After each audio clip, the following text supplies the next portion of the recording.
How's it going, everybody? Friday morning here with Josh and Rob, the K-Dog. And Rob, what's your name on DraftKings? I don't even remember. Sir Robert. Sir Robert and the K-Dog here to walk you guys through DFS EPL breakdown for the weekend of September 15th. We got a good one here. Back from international break. Players should be nice and rested. Those who aren't injured. It's starting to get cold. Nah, probably not actually. Not yet. But it is here. Yeah, a little bit. What do you think, Rob? Are you excited for this slate? Oh, I'm terribly excited is a good way to put it. Just if anyone's viewing and you can let us know that you can see me, that would be cool. Not yet. Yeah, I'm not sure. There's no way I can tell. So if you can't see me, that would be equally awesome if you could say you can't. But yeah, I'm really looking forward to the slate. This could potentially be the biggest slate of the season. I think it is. Really? I know it's only week 5. You mean like the season so far, or the season? Slate, so I'm really looking forward to it. You mean this will be the biggest slate of the season so far, or the season like in general? Can you hear me? Yeah, you hear us? Can you hear us, Rob? Oh, little technical difficulties. I can't hear you actually. Oh, sorry. My volume, I hit mute, I think, by accident. Try again. Can you hear me now? Yeah, I can hear you now. That's embarrassing. Sorry. Yeah, that was all on me. You're better at DFS than video. I know, right? No, not even. All right, so let's dig in though. Who are you targeting on defense? Let's go right away. What you got? Or goalie, sorry. Yes. Goalkeeper. Yeah, that's fine. That's fine. Yeah, let's start with keeper. I think your main cash target and your main GPP target, because we got to keep it a little more whatever the word is condensed today. Yeah, sounds good. I think Kepa is going to be my main cash keeper this slate on Chelsea. Cardiff didn't score until like last week was their first goal of the season. So yeah, I have no problem with Kepa, and I'm also going to be using a lot of Ben Foster on Watford against Man United. No matter what Man United does, they're not scoring more than 2 goals. So even if they come out and win the game, 2 goals is the max. That's their ceiling. So I have no issue using Ben Foster in cash. I think his salary is worth it. And Watford at home just playing really well. For GPP, I have, again, 2 main focuses. My first one's going to be Wayne Hennessy on Palace. I don't really like playing Wayne Hennessy very much, but he's the definition of a GPP keeper. He's either crazy good or crazy bad. And Huddersfield are at home, but they also haven't really scored very much at all this season. So I have no issue looking at someone like Wayne Hennessy from his salary, especially in DraftKings. I really like him. I think him and I'll talk about the defenders in a bit, but yeah, he has some stackable work there. And another keeper that I am considering a little bit this slate for GPP would probably be Asmir Begovic on Bournemouth. Bournemouth are just a much better home team than they are away. Diego Rocco, I'll talk about him a bit too, but Bournemouth have some injuries on the go right now, so it could get interesting. I don't really expect a clean sheet, but it could happen, and it's just going to be a low-scoring game. I think Leicester and Bournemouth have played each other, I want to say 6 times, 7 times, and in every single game, neither team has scored more than 1 goal. So we can expect a low-scoring game here by default, so I have no issue looking at someone like Asmir Begovic at home. I think he's an excellent play for GPP. And just to clarify, what's your GPP cash split on soccer usually? You mean my share, like how much I play? Yeah. Yeah, like it varies from slate to slate. Depends how many keepers I like for GPP and how many I like for cash. Usually what I try and play is 90-10, 80-20 cash GPP, no less than 80-20. If I'm like playing a super expensive GPP or something, I may go down to 60-40.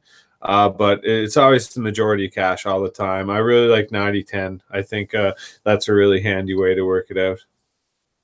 Okay, good. At 90%, 10%, sorry. Like most sports, cash is king. That's the safest way to go and build the bankroll. All right, great. So what defenders are we looking to pair with the keepers you mentioned? Yeah, for sure. I think there's a bunch of really interesting defender plays this slate. That's where I'm going to be actually doing a lot of my spending up is in defender. So good, man. Sorry? Mendy, man. He's just my boy. Love him. Yeah, even as a Liverpool fan, I respect Mendy. I'm actually off the Mendy train this slate. No, he's too expensive. He's just a great player. Yeah, see the thing with Mendy at that salary at 7.1, he could go out and get 2 assists all the time, but the concept is you need that clean sheet bonus from 7.1. If you're not getting that clean sheet bonus, he's not really paying off from 7.1 unless, like I said, he goes out and gets like crazy amounts of assists or something like that. So I'm actually off the Mendy train because I don't think City are going to get a clean sheet against Fulham. Comparatively, I think Alonso is my favorite defender City's at home, no? Sorry? City's at home, no? You don't think they're going to get a clean sheet, huh? No.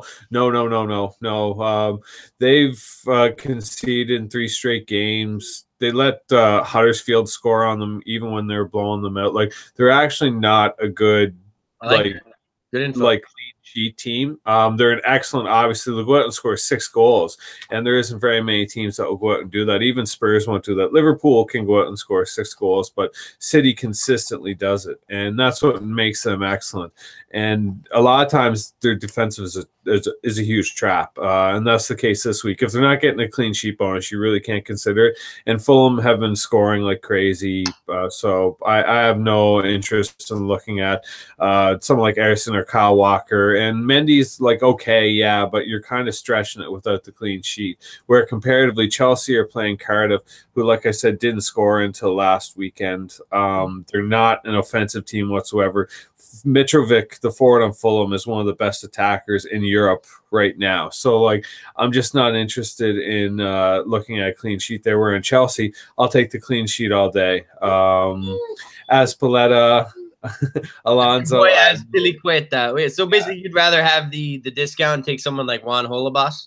100%. Juan Holebas should be a lock for you this slate. Everyone, he's a 7K player, and Man United have not been playing well enough to warrant that. On top of that, the wing he's on was occupied by Luke Shaw on Man United, who was like Man United's only bright spot so far this year. And Luke Shaw got a really bad concussion over the international break, so he definitely won't be playing. So I think Man United he's looking like he'll play.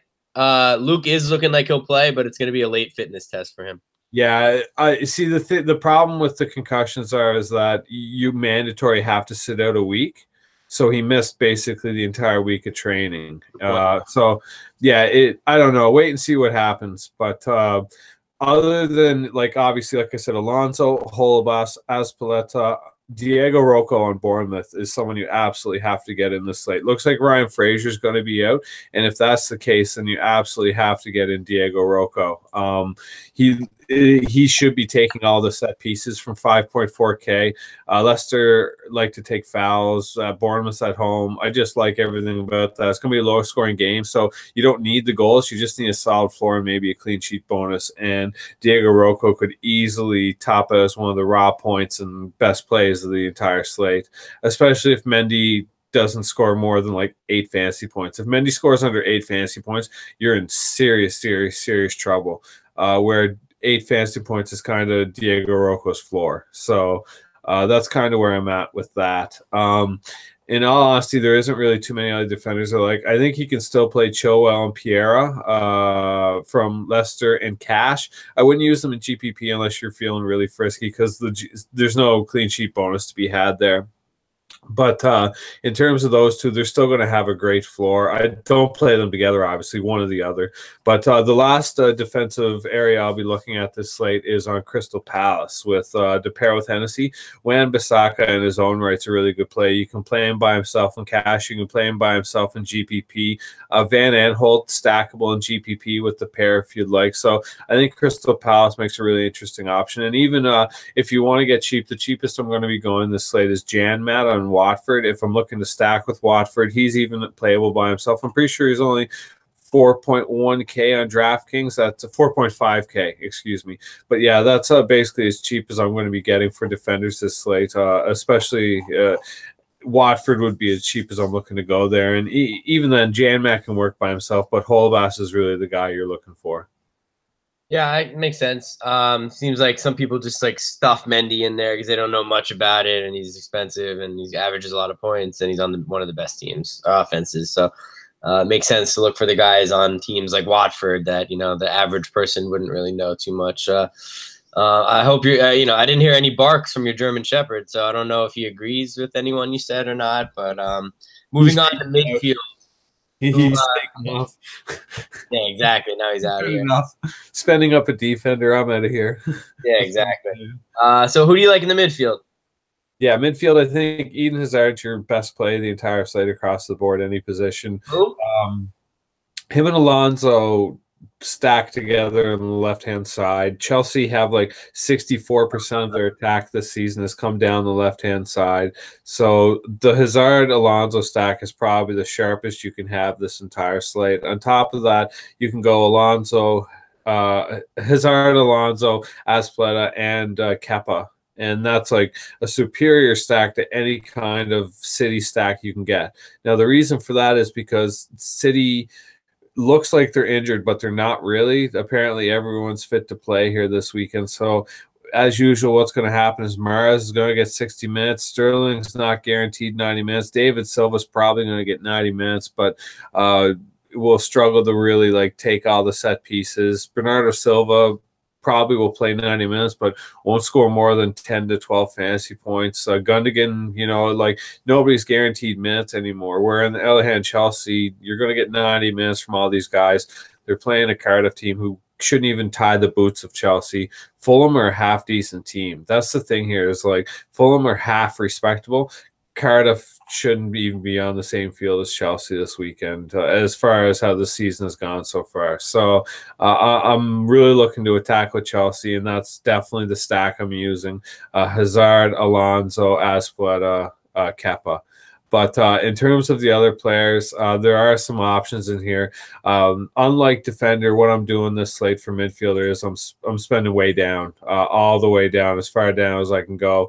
I think especially in DraftKings, the 7 to 6K range is just an absolute trap. Garbage shoot. There's nobody in there at all.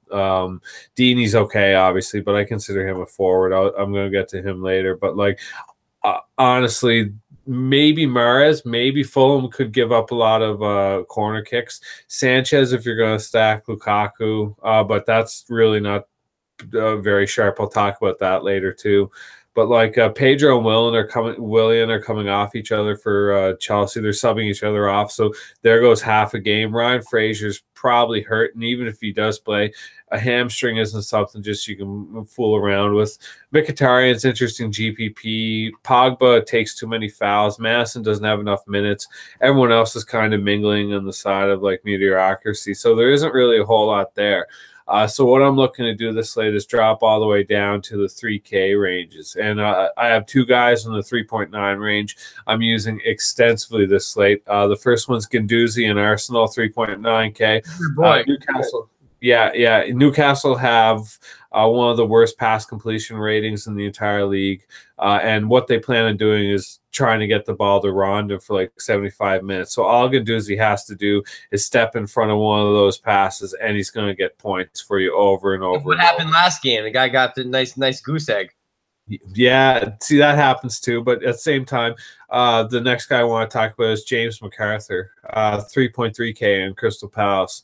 I fell on him in cash last slate, and he absolutely tore it up for 10.3, and he didn't even score a goal. He's capable of scoring goals. Every single game, he gets one chance to score a goal. Every game, he gets one chance. He doesn't usually pot it, but again, Huddersfield aren't really a team to be scared of. So I'm looking at him, but conversely, kind of eating my own words here for a second, the other really cheap guy I'm going with is Philip Billing on Huddersfield for 3.9K.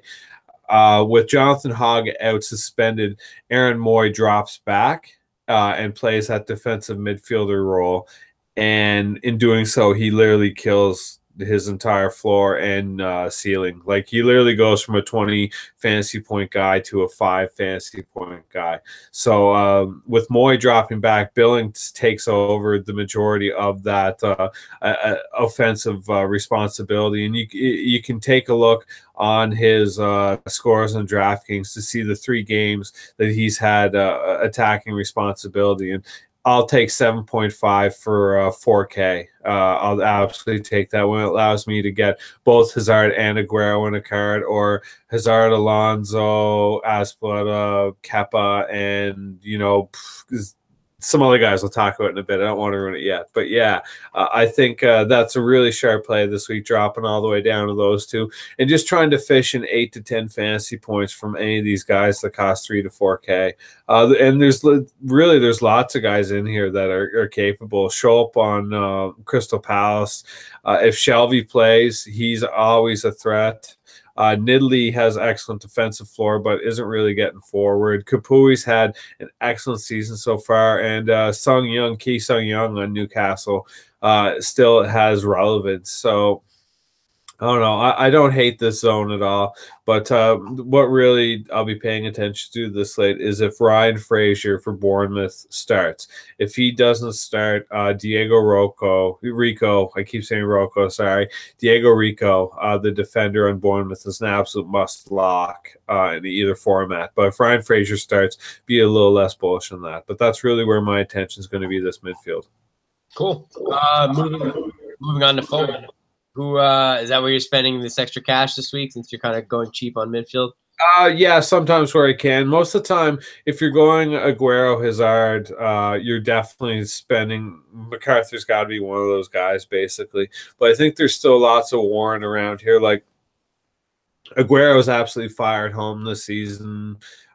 So there's no reason to expect he against newly promoted sides, he absolutely tears them apart. So yeah, I have no issue using Aguero. If you can get him and Hazard in the same card, do it up. Lukaku is even relevant for cash. He's scoring again.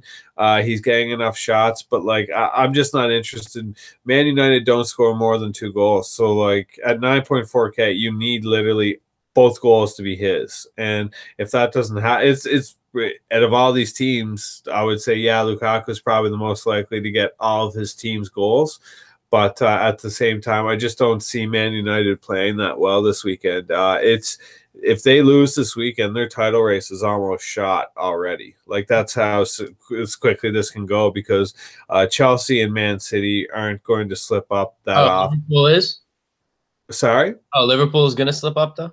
No, same with Liverpool. Like, no, if Man United lose, they're done. They're probably not going. Liverpool's not going to be dropping many points this season. So, and neither is Man City. They're the champions, and they're here to play too. So exactly. And if you, I think be done for Man U as early as this weekend. But the last 5 seasons, I think the champion hasn't lost more than 5 games. Right.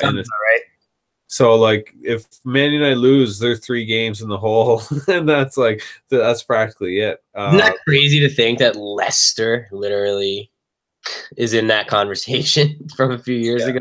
Like, yeah, that's just it, right? It's like that'll never be topped. I don't think they won like 25 straight games towards the end of the season or something crazy. Like they just went in the craziest run. The definition of why like chemistry and just soccer like is such a team sport, you know. Yeah. Man U can go spend 100 billion more on filling out that team, and it's their coach is a cancer. He's going around singling people out. It's what he's done his whole career. He thinks it motivates people, and some it does, I guess. Some people do respond to that, but then others just say F you and move on. Like the guy got rid of Kevin De Bruyne, like a couple of years ago. He's a moron. Mourinho is a stubborn human, and I'm not gonna say he's a moron. That's not fair. Because obviously he's a genius. He's won the Premier League. He's won, Champions League titles. The guy's a genius, clearly. But the way he just chooses to treat people, I don't know. I don't even know what to say. It's very stubborn and clearly cost him before. And in my opinion, it's a big part of why Man U's, like you just said, scoring 2 goals or less a game, not winning, gonna lose the title already. Like you can't win when you don't want to play for the guy. Yeah, one of his big faults and one of his big contradictions towards Man United is that he plays not to lose. You go from Sir Alex Ferguson to Mourinho. It's like a joke. Sir Alex Ferguson played to win every game. And there's a massive difference between playing to win and playing not to lose. So Man United and Mourinho play not to lose, and they try and beat every team 2-0, 2-1. And that just isn't on anymore, especially when we're going to see this weekend when Watford score 4 or 5 goals on them. Like, that's a real... Where's the game, Manchester? No, in Watford. Oh, okay. So you feel good about Watford this week, huh? It's a real... Yeah, I feel amazing about Watford this week. You're feeling a Watford 3 points this week? Well, like Man United aren't scoring more than 2 goals. Like that's it, right? So all Watford have to do is score 3. They've done it already this season at home, I think, haven't they? I'm not even sure about that. Sorry, that's kind of a Watford's not a hyperbole. bad team. They've been around for a couple of years now in the Prem. You know that they can hang with the big boys. They're actually a really historical team. They just haven't been very modern. Like back in the mid '80s, they were flames. Like they had one of the top teams in Europe. They still have Troy Deeney, right? Yeah, and that's where I was going to get to eventually here when we were talking. I was we'll trying segue to this into strikers. Yeah, no, sorry. I wanted to see how many goals. Like every game this season, Watford have scored at least 2 goals, and in one they scored 3. So that's basically saying that they're at least going to tie Man United. Like as long as they keep doing what they're doing. Come on, I would. That's a stretch. You can't use it. It's been like 4 games this year. We can't use these results to say like what will and won't happen. But no, that's true. But at the same time, we can go by how well they're playing and how bad Man United are playing. I consider that a big part of it too, because like this isn't something new for Man United. This is literally Mourinho. Like literally the entire season last year was them not scoring more than 2 goals. I think I may even mentioned in the article this weekend that he hasn't allowed Man United to score more than 2 goals in like two seasons worth of soccer. So like it's pretty low key soccer. I don't like it. The problem with Lukaku is the only way he's doing anything is if Sanchez is getting him the ball. So if you're taking Lukaku in GPP, you have to take Sanchez. You have to, because it's the only way Lukaku is really doing anything. And in that scenario, they're only scoring 2 goals, right? And so it's like they have no ceiling. They have no comparative ceiling. So if you want to stack them in cash, I wouldn't hate it, but it's so suboptimal. Like it's like if you need to be the biggest pivot in the entire world, again, like you literally need excuse me, if you stack Lukaku and Sanchez, you need them both to combine for 2 goals and have Chelsea not score more than 2 goals with 2 sets of players. Man City not have a 2-player stack scoring more than 2 goals. Arsenal have a 2-man stack not scoring more than 2 goals. Bournemouth are going to have a 2-man stack. They're going to be a part of more than 2 goals, like in my opinion. So, I don't know. I just don't see that paying off with Lukaku and Sanchez. I think huge trap. I think Mahrez could be useful if he gets a lot of corners. I think that's possible. I think Mahrez fits in so well with Man City. Yeah, just give me 1 second here. Sorry, the person I really want to talk about is sorry, I had to close the door. The person I really want to talk about here is Lacazette on Arsenal. Newcastle are allowing the most shots in the league right now. Arsenal are taking the most shots in the league. Lacazette is leading Arsenal with shots attempted and shots on goal. I don't know what else to say there, right? That's basically the recipe for literally a guy who's going to go off. His minutes haven't been good. He gets the start, though. I'm huge into Lacazette. And very similarly, Zaha on Palace. Really hard not to look at Zaha, especially if he's going to be playing, unlike a lot of the other guys with questionable. Zaha is confirmed to be healthy and playing this Saturday. And literally in over 2 seasons when Zaha hasn't played for Palace, they haven't won they've lost like 12 straight without him over 2 seasons, and they've only scored 2 goals in those 12 losses. Like no ties, nothing, just like straight losses when they don't have Zaha. And you saw last week, and everyone saw what happens when they don't have Zaha. Literally 2-0 loss. So I think the ownership. He's an old Man U guy. He really carved out for himself in this league. He would.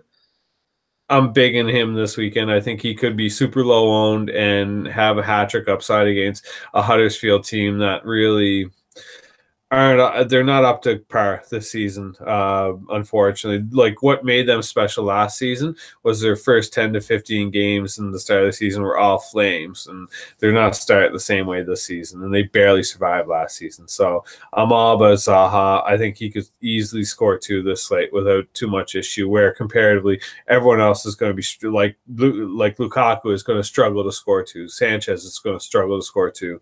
Mahrez with his minutes struggle to score 2. Willen with no minutes, Pedro with no minutes. So it's like, to me, Hazard, Lacazette, Aguero, and excuse me. Sorry, I lost my train of thought there for a second. Callum Wilson. Callum Wilson's my next guy on the list.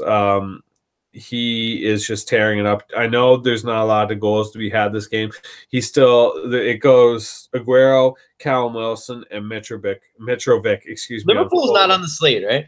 Correct. They're early in the morning with Spurs, which is going to be another crazy game I want to talk about before we get off here. But the Callum Wilson is third in the league with shots attempted and shots on net, so that's cash playable. Leicester aren't a team that's going to prevent that from happening. Will he score goals? Not necessarily. I think Deeney has a higher goal upside than Wilson, but at the same time, Wilson's probably going to take 5 more shots than Deeney.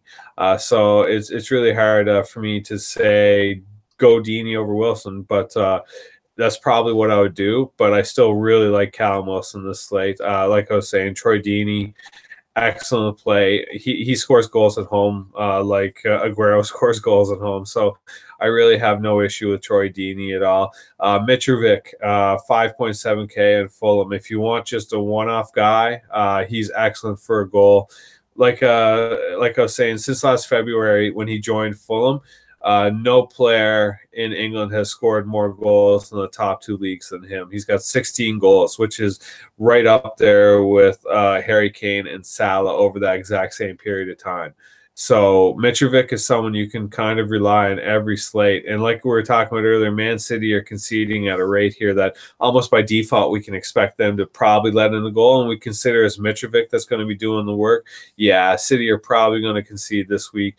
And Ederson will not have as many saves as Kepa. So even if Kepa does concede, he should be okay to still beat out Ederson there. But the last guy I want to talk about, is Steve Mooney on Huddersfield. Again, Crystal Palace are just really bad. They're just not a very good team at all. So I have no issue looking at someone like Steve Mooney, who's been much more productive this season. Only 4.7K. He's probably going to play 90 minutes against the Palace team. I'll take any player who's an actual attacker at 4.7K on DraftKings for 90 minutes against Crystal Palace. That's too good of a deal to turn down. So that's definitely someone I'm looking at, but that's definitely as cheap as I'm going with them forward. Now, quickly before we cut off here, I just want to talk about something really important. Watford's at the top of the league right now with, I think, with Liverpool and who else is 4-0? Sorry. 4-0 also? Yeah, exactly. So here's the thing. If Chelsea. Yeah, exactly. Excuse me. Watford, Chelsea, and Liverpool are all tied for first right now with 4-0. Definitely in first on goal differential. Yeah, exactly. So Chelsea's in second, Watford's in third, technically. Let's say Chelsea are a shoo-in to win this week against Cardiff. I think that's a fairly good statement. So we can assume they're going to be in first place. Liverpool versus Spurs is a massive game. Yeah, there's no Dele Alli, and there's no someone else missing really important. I'm forgetting. Yeah, there's going to be a tons missing this week because there was a lot, especially for England. England got beat up physically in the international break. Like, it wouldn't surprise me if there were some coaches out there saying go out and physically hurt these people. Like, it was bad. There was some really nasty tackles. But if Tottenham beat Liverpool, they'll have 12 points too and be tied with Liverpool up there. So, like, Liverpool really need to win this. Where's the game? I think it's in Tottenham, I feel like. Correct statement. It is in Tottenham. That's a hell of a game. I'm excited for that. So, yeah, that's going to be a huge game. But conversely, if Watford beat Man United are literally going to be like 6 points, half behind, like the Liverpool, Spurs, Chelsea. Like, there's no way they're catching them. There's just no way. Watford. Man United aren't catching these people because Watford will be in first place tied with Chelsea again if they beat Man United. So, like, it could get really, really crazy this slate. Like, just like in terms of standing wise and for the casual fan. And sorry, one more thing. Champions League starts this week. So, or is it next week? No, it's this week. This week, yeah. And there's some crazy games lined up. So you're going to see a lot of teams like Spurs and Liverpool, who we won't actually get the chance to, and Man City, and also Chelsea, who will be, how should I say, they won't be starting their absolute 100%. Yeah, it's very simple. There's a lot of different, a lot of different seasons going on at once. So coaches need to be aware of that. And, when you have a very big game coming up, in a couple of days and shit like that, then, you rest guys and you don't play them the full 90 minutes and things like that. So you mix and match. Exactly. A long season. So, yeah, sorry, it isn't Chelsea. So this week, Liverpool are playing PSG at Liverpool, so it's good that they don't have to travel. But against PSG, like, try and tell me right now that how are they not looking past Spurs a little bit at PSG? That's a huge game. Yeah, Neymar and Mbappe are getting the weekend off. It must be nice to play in La Liga. Exactly, that's just it. Like, PSG coming out here to play. Spurs have to travel to Milan to play Inter Milan. People may not be overly familiar with Inter Milan. They're incredible. They should have been in the Champions League the last few seasons, but we're definitely going to get a very good dose of them this season. It's going to be interesting. And Man United have to travel to Switzerland to play Young Boys, and hopefully we'll get to talk about the Champions League in a video or an article coming up here. But Man United are horrible in Switzerland. They are so bad. It's hilarious. It's actually really funny. So I'm looking forward to that game. And Man City are hosting French side Lyon. So that won't be as big a game for them. They're going to be able to dress a few guys against Lyon. Because, well, in general, their group isn't very challenging. Their trip to Shakhtar will be a big deal. But yeah. Other than that, so those teams this weekend are all going to be like both Manchester's and the early Spurs Liverpool game. So if you're playing a showdown, an early showdown, be ready for that. Some guys may be starting that you weren't expecting, like James Milner. I'm not sure how he'll line up, but chances are he's either going to get 90 minutes this weekend or 90 minutes in the midweek. But yeah, that's really it. Cool. Yeah, a little bit of we weren't rushing, but there's a lot of info here, so we don't want to give you guys too much at once. Comment, let us know what you think. But good slate. Thank you, Rob. Appreciate the knowledge. We'll try and be back next week. If we can, we'll talk about it, you and I, about Champions League, because that's cool. It's a big, it's an exciting thing, and it's a long season though. Yeah, big slates for Champions League, like multiple games, like depending how much DraftKings chooses to put out, but 6-game slates if they want, 5 viable games each slate. So yeah, I'm really looking forward to Champions League. Nice, yeah. Come get your knowledge here. Rob knows his stuff, guys, and it's good to make some money during the week. So very nice. We're all focused on NFL, MLB, all that. Don't forget about EPL and UCL. So. We're here to help. RotoPros.com. Got a free trial going on. Sign up and come see what we're about. Talk to you guys later. Have a great weekend. Good luck, everyone.